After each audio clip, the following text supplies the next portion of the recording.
Dans cette vidéo, je vais vous expliquer clairement à quoi ressemble le processus de recrutement pour un freelance dans la tech et plus précisément pour des missions en régie, donc des missions payées au temps passé où on va viser un chiffre d'affaires minimum de 7 000 € par mois. Et surtout, je vais vous expliquer comment hacker ce processus pour avoir un taux de réussite supérieur à 60%. Alors niveau programme, je vais commencer par vous parler des différentes étapes du processus de recrutement pour que vous voyez un peu à quoi ça ressemble.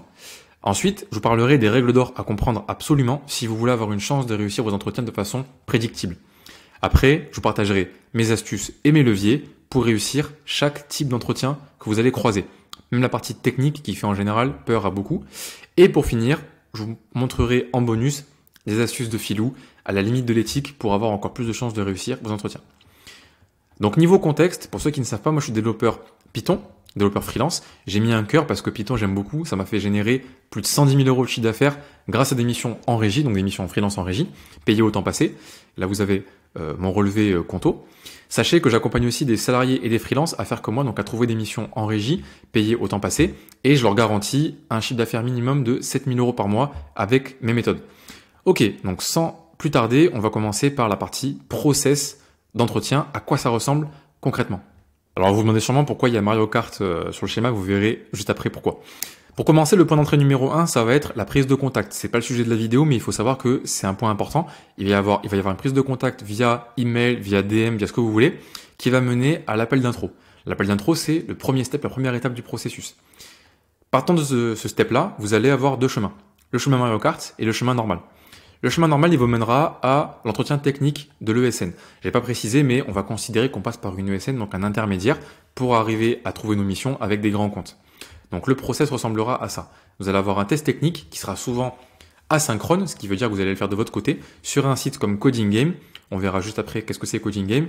Et ça va vous générer un rapport qui sera ensuite envoyé au client avec votre CV. Suite à ça, si le client est convaincu, vous allez avoir un entretien client. Un ou plusieurs selon le client et selon leur process. En général, c'est pas non plus extrêmement long, mais voilà, il peut en avoir plusieurs. Et ensuite, là aussi, vous allez avoir le chemin Mario Kart et le chemin normal. Le chemin normal qui vous mènera au test technique client, qui cette fois-ci aura souvent plus de formes, plus de formats possibles. Donc soit le quiz, soit le DM, soit le test surveillé, soit les deux, les trois, ça dépend. Et ensuite, enfin, vous aurez une offre. Alors, pourquoi j'ai mis Mario Kart? Parce que en fait, si vous êtes très très bon dans la partie appel d'intro et entretien, vous pouvez prendre un raccourci et aller, hop, sauter la partie technique.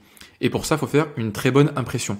Donc écoutez bien parce que je vais justement vous expliquer comment faire ça, comment faire très bonne impression pour éviter le test technique qui, même si on peut s'y préparer, ça reste quand même un peu chiant et on aimerait bien avoir l'offre le plus vite possible. Ok, maintenant on va parler des règles d'or à comprendre. Donc c'est un peu conceptuel, mais je vous assure que c'est important. Donc écoutez bien, après on verra la partie plus concrète. Donc règle d'or, déjà il faut comprendre qu'un entretien, le but unique et le but ultime, c'est de rassurer l'interlocuteur. C'est que ça. Alors si vous suivez le livre The Way of the Wolf de Jordan Belfort, qui est la personne, si vous avez suivi, qui est le personnage dans le film Le Loup de Wall Street, il a écrit un livre qui parle d'une méthode qui s'appelle Straight Line Selling et qui explique très bien ça. Il explique qu'en fait, si vous voulez conclure une vente, quoi qu'il arrive, peu importe le domaine, il faut que l'acheteur ait confiance dans vos compétences techniques et dans vos qualités humaines. Alors en fonction de la personne, elle va être plus ou moins sensible à la partie technique ou humaine, donc elle sera soit plus rationnelle, soit plus émotionnelle, mais il y aura toujours une composante technique, une composante humaine. Donc vous, votre travail, ça va être de maximiser au maximum la confiance sur la compétence technique et vos qualités humaines. Donc ça, c'est vraiment la base. Ensuite, il faut comprendre l'enjeu. L'enjeu pour votre prospect. Parce que quand vous comprenez l'enjeu pour le prospect, vous savez sur quel levier actionner pour ensuite passer au next step. Donc dans le cas du freelancing en régie, ça va être quoi les leviers? Ça va être par exemple le budget. Parce que votre client, s'il se trompe et qu'il vous recrute et que vous n'êtes pas la bonne personne, il va perdre du budget. Donc là, évidemment, on comprend que c'est un enjeu important pour lui. Il va aussi avoir la perte de temps, donc ça soit d'un point de vue recrutement ou d'un point de vue, on recommence si on s'est trompé et qu'on doit recruter quelqu'un d'autre. Voilà, c'est une perte de temps. Et une raison qui est un peu plus deep, mais quand même importante, c'est la partie pas de promotion. Enfin, j'aurais pu mettre d'autres mots, mais vous allez voir l'idée. En fait, pour votre prospect, c'est pas seulement une perte de budget ou une perte de temps qui va jouer, c'est aussi un peu sa carrière. Parce que s'il se trompe en vous recrutant et que vous n'êtes pas la bonne personne, il perd du budget. Et si vous savez comment ça fonctionne, la hiérarchie peut décider que le budget a été mal alloué et du coup, l'année d'après, il y aura moins de budget. Ou alors, la promotion qui aurait dû être prévue n'aura pas lieu et le chef de projet que vous avez en face de vous n'aura pas son objectif qu'il avait en tête pour sa carrière.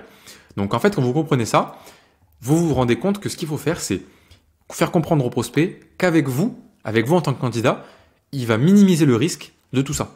L'enjeu sera avec vous sera minime. Donc ça, c'est hyper important. Après, un point aussi important sur la philosophie à adopter pour un entretien, c'est que l'entretien, il y a deux issues possibles. Soit vous avez une offre, et bravo, vous avez une mission, c'est très cool. Soit vous avez du feedback. Ne partez pas sans rien, ne partez pas bredouille. Si vous n'avez pas une offre ou si ça se passe mal, vous allez être dégoûté, je comprends, mais récupérez du feedback pour ensuite aller améliorer votre positionnement ou améliorer votre préparation d'entretien. Ok, pour que la prochaine fois, vous ayez une offre. Donc ça aussi, c'est important. Ne vous dites pas que un entretien, s'il est raté, il est raté. S'il est raté, vous allez avoir beaucoup d'informations parce que c'est un step où en général, quand on y arrive, c'est tard dans le process, donc il a fallu faire beaucoup d'efforts. Ne gâchez pas ça. Récupérez un max de feedback pour améliorer ce qui a été fait en amont et ce qui était peut-être un peu loupé. Ok ? Maintenant, on va passer à la partie concrète. Comment réussir l'entretien de type fit avec le projet ? Alors déjà, il faut comprendre que cet entretien-là, donc si je remonte un peu, vous allez voir que c'est celui-ci, celui qui est en orange, même si en réalité, il est très similaire à l'appel d'introduction que vous avez avec, en général, un recruteur de SN. Donc cet entretien-là, il va durer entre 30 minutes et 1 heure. Il sera avec le chef de projet en général, plus un référent technique, mais c'est pas obligatoire. Il va y avoir une présentation du projet, une présentation de votre profil, donc de votre part, et ensuite des questions et des réponses pour un peu jauger si vous êtes pertinent pour cette mission. Donc d'un point de vue des leviers, qu'est-ce que vous avez à disposition ? Déjà, le plus gros, ça va être le script. Alors j'ai bien dit script, pour beaucoup ça fait peur, ils disent non, moi c'est naturel, j'y vais en freestyle, enfin voilà, je sais que je suis bon en entretien, très bien, bon courage. Moi je vous dis, prenez un script, écrivez vraiment vos points clés, vos arguments principaux. Alors souvent ça reprend les mêmes points que le CV, c'est ce que je mets ici, parce que ça c'est lié à quoi ? C'est lié tout simplement à l'analyse du marché. Quand vous savez ce que le marché recherche, quels sont ses besoins principaux, et bien vous prenez ces points-là, ces mots-clés-là, et vous les ajoutez dans votre script, et vous appuyez à fond dessus. Ok ? Si le client il veut entendre le mot-clé Python, Django, AWS, vous faites un script où ces mots-clés, vous allez les dire 4 fois. Ok ? Bon, j'exagère, mais vous voyez l'idée. C'est pour montrer que vous êtes pertinent par rapport aux besoins du marché. Point important aussi, ne soyez pas aveuglé par ce que vous avez vu dans le marché. Il faut aussi ajuster au contexte du client. Le client aura une problématique. Avec un peu de chance, il vous l'aura dit juste avant, donc c'est un peu le principe de l'entretien. Donc récupérez cette information-là et ajustez en live votre présentation pour trouver des points de similarité entre votre profil et vos arguments et ce que le client recherche. Et dernier point, anticipez les questions. Ça c'est hyper important, ça fait un effet de fou. Quand vous arrivez en entretien et que vous avez des questions, c'est que le client trouve que vous n'êtes pas à la hauteur sur la partie soit humaine, soit technique. C'est qu'il a encore un doute. Donc inconsciemment ou consciemment, il va essayer de vous piéger. Vous, en anticipant les questions et en y répondant avec une réponse béton, vous allez inverser le rapport de force et l'effet va être énorme, évidemment. Ok, levier numéro 2, ça va être l'entraînement oral. Et oui, je parle de script. Pour certains, ça va suffire, mais pour d'autres, il faudra s'entraîner beaucoup avant pour pas bégayer, pour pas stresser. Et là, ce qui est bien, c'est qu'on peut le faire autant qu'on veut. On peut répéter pendant 10 heures par jour si on veut. N'abusez pas, mais il faut répéter. Répétez-le au moins avant l'entretien à chaque fois. Faites-le 1 ou 2 fois votre script. Et surtout, demandez un avis extérieur. Soit vous vous enregistrez, vous envoyez à vos potes, soit vous faites en live avec des potes, j'en sais rien. Mais réécoutez-vous, trouvez les points qui sont troubles et corrigez ces points-là. Ou alors corrigez ce qui est à corriger. Par exemple, sur votre diction. Moi, je sais que j'ai des problèmes de diction, j'arrive pas très bien à articuler souvent et je parle un peu vite. Donc, demandez des avis extérieurs, entraînez-vous à ralentir le rythme, entraînez-vous à corriger ce qui est corrigeable. Comme ça, vous arrivez en entretien sans stress. Et tout est facile, ça se déroule. Dernier levier, hop, c'est la partie posture et négociation. Celle-là, elle est un peu plus conceptuelle aussi, mais vous allez voir. Déjà, point important, il faut inverser le rapport de force. Même si vous êtes freelance, alors c'est vrai que c'est une posture différente parce qu'on est à notre compte, mais de façon générale, même si vous êtes en CDI, que vous regardez cette vidéo, en entretien, il faut que vous fassiez comprendre au prospect, au client, que c'est vous qui avez le pouvoir et pas lui. C'est lui qui a besoin de vous. Et ça, c'est important non seulement d'y croire, d'en être convaincu, mais de le faire ressentir dans l'entretien. Quand vous posez des questions, faites comprendre que vos questions, c'est pour comprendre si la mission vous intéresse et que c'est quelque chose où vous vous sentiriez à l'aise. Donc ces éléments-là, ils sont importants pour créer un environnement qui sera propice après pour la négociation et pour donner envie à votre prospect de travailler avec vous. Autre point, ayez des éléments factuels. Pour ça, il va falloir analyser le marché en amont. C'est un sujet que j'aborde beaucoup, j'en ai fait une vidéo. Donc comprenez qu'en ayant des éléments factuels, vous allez faciliter grandement la partie de négociation parce que vous savez quel est le niveau des concurrents, vous savez quels sont les besoins du marché, et donc clairement vous allez y arriver plus serein en entretien et vous saurez comment négocier plus facilement. Ensuite, un levier qui pour beaucoup fait peur mais qui est tout à fait normal, c'est la partie manipulation. Manipulation, c'est un mot qui est très galvaudé. Il faut savoir qu'en vente ou même dans la vie de tous les jours, c'est extrêmement commun.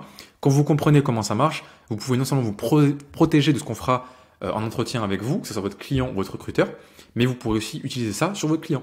Ok, et c'est pas malhonnête, c'est pas la manipulation forcée, c'est des processus très classiques de vente. Donc il y a un livre que je conseille qui est là, une référence absolue que vous avez ici, qui s'appelle Influence et manipulation, que je vous conseille de lire une voire deux fois pour vous aider à comprendre ça et à améliorer vos chances de réussite.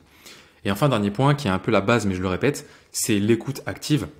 Écoutez bien ce que dit votre prospect, comprenez ses problèmes et faites-lui comprendre que vous avez compris ses problèmes. C'est un truc hyper important en relation humaine et ça vous le savez, quand quelqu'un se sent compris, quand il sent qu'on comprend ses problèmes, il donne beaucoup plus sa confiance. Et c'est ce qu'on recherche parce que, je reviens aux règles d'or, plus la personne a confiance, plus on a chance de lui vendre quelque chose. C'est le principe. Donc, soyez sincère, ne soyez pas en train d'écouter de façon hypocrite, écoutez vraiment ce qu'il dit, écoutez vraiment quelles sont les problématiques du projet et posez des questions qui montrent que vous avez compris ça. Et là, c'est jackpot. Ok, maintenant on va passer à la partie entretien technique qui fait peur à beaucoup et restez bien jusqu'à la fin parce qu'à la fin je vais vous parler de la partie un peu plus shady, un peu plus non éthique où vous pouvez encore aller plus loin et avoir encore plus de levier pour réussir l'entretien. Second type d'entretien, l'entretien technique. Donc là, si je remonte encore un peu au début, vous voyez qu'on le retrouve souvent. Vous l'avez non seulement ici en étape préliminaire avec le SN, mais aussi et surtout ici avec le test technique client. Donc là, je vais vous expliquer quels sont les différents leviers pour se préparer et pour réussir. Mais déjà, avant, il faut comprendre quel format ça peut avoir.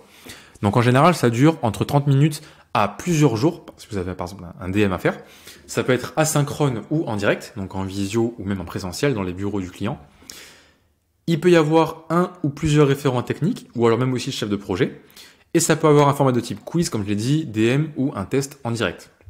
Ok, déjà savoir ça c'est bien, parce que quand vous savez les formats que ça peut avoir, vous allez être moins surpris et clairement ça fera moins de stress. Donc à la fin, vous réussirez mieux les tests.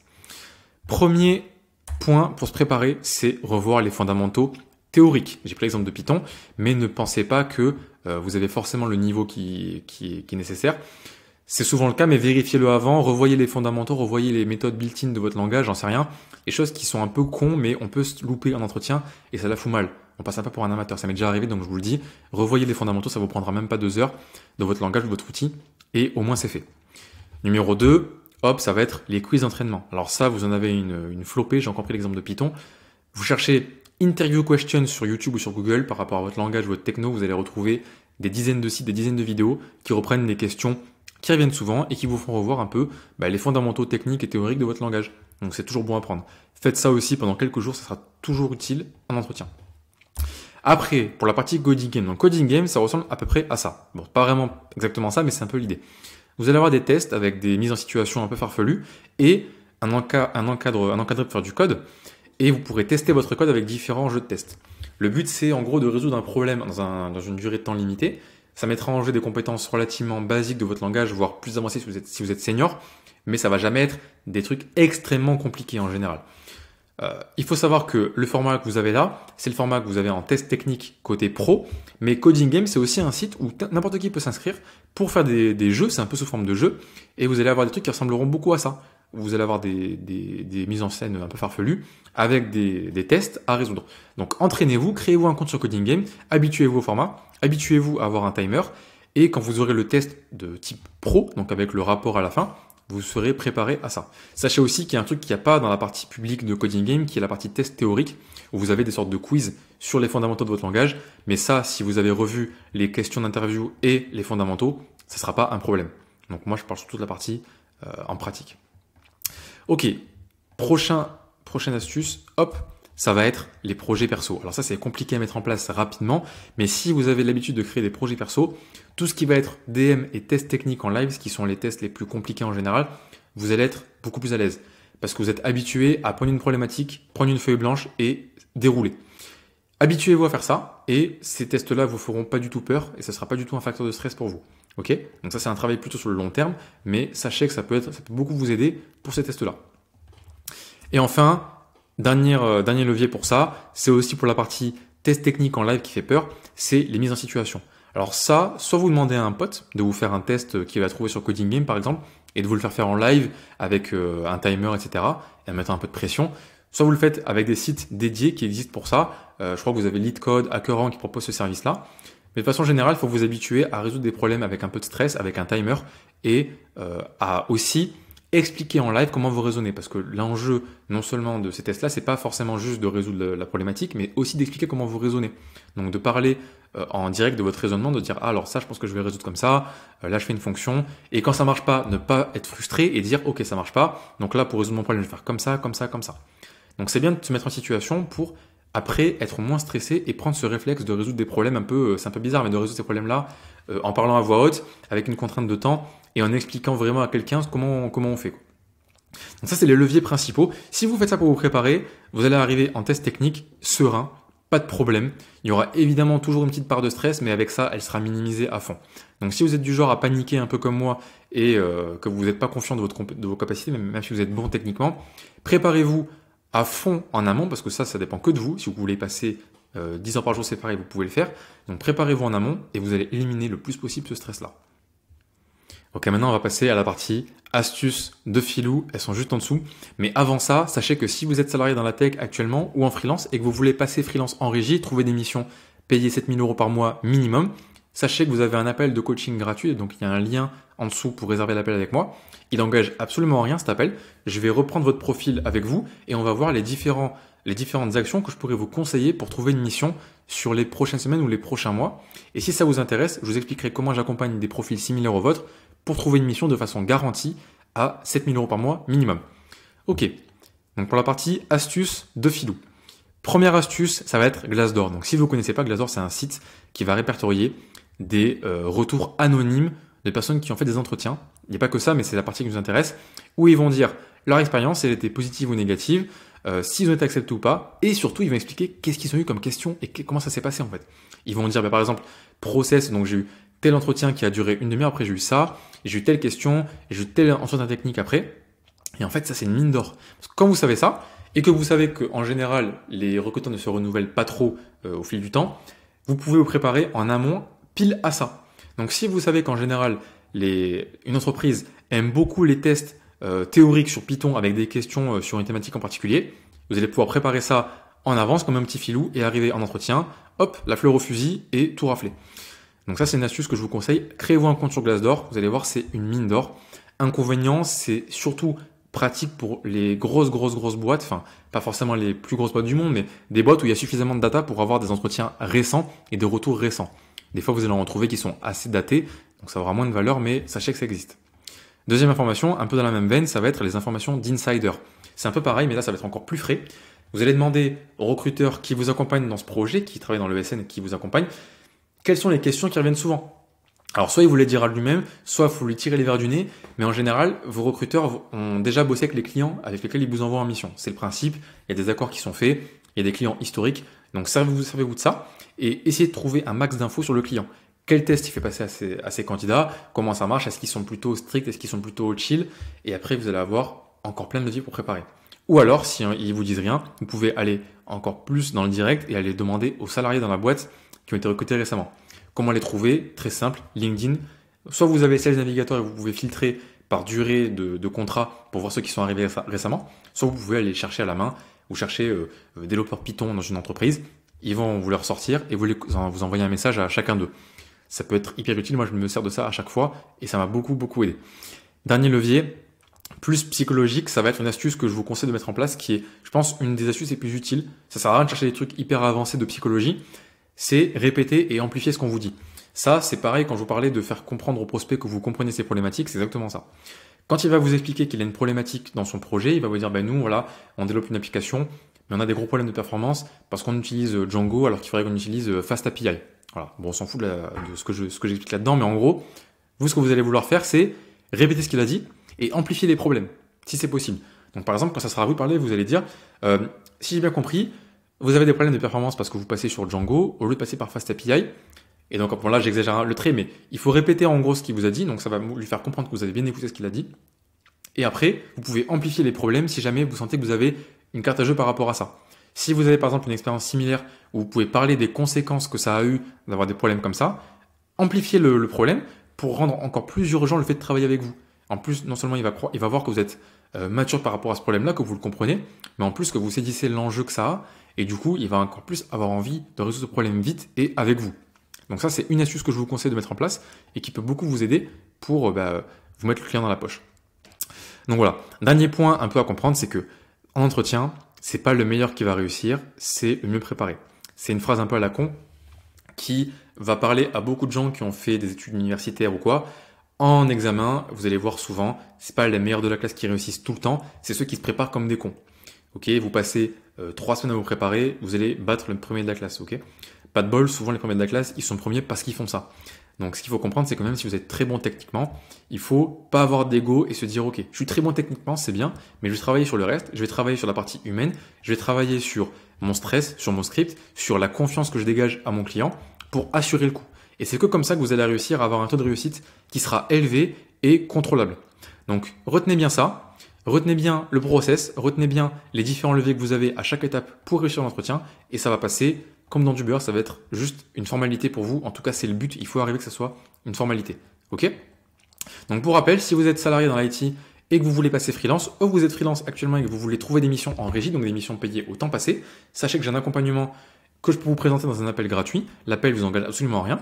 Dans cet appel-là, on va voir en votre profil, on va voir les différents blocages qu'il pourrait y avoir et je vous conseillerai une roadmap pour les 3 prochaines semaines, voire les prochains mois en fonction de votre profil.